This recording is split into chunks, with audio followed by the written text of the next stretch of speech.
একজন নারী, শোনেন, একজন নারী বনু কাইনুকার বাজারে গিয়েছিলেন তার প্রয়োজনে।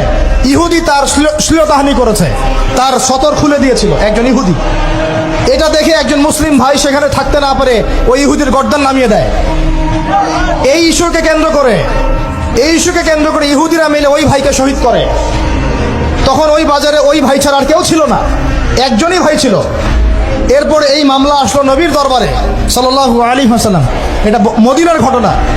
নবী সাল্লাল্লাহু আলাইহি ওয়াসাল্লাম ওই সাহাবীকে তো দোষারোপ করেনই নাই, ওই সাহাবীকে দোষারোপ করেন নাই, বরং নিজে বর্ম পরে অন্য সাহাবীদেরকে বলেছেন তোমরা বের হও, আমরা বনু কাইনুকা আক্রমণ করবো, ওকে এখান থেকে বের করে দেবো। একজন দিনী বোনের ইজ্জতের বদলা নেওয়ার জন্য পুরো বনু কাইনুকার ইহুদিদের সাথে যুদ্ধ হয়েছে। আর আমাদের বোনরা স্বেচ্ছায় ইজ্জত বিলি দিচ্ছ। তোমরা হচ্ছে মাটির তলে চলে যাও, তোমাদের বেঁচে থাকার চেয়ে মাটির তলে চলে যাও। তোমরা নিজেরা স্বেচ্ছায় ইজ্জতের বিসর্জন দিচ্ছ।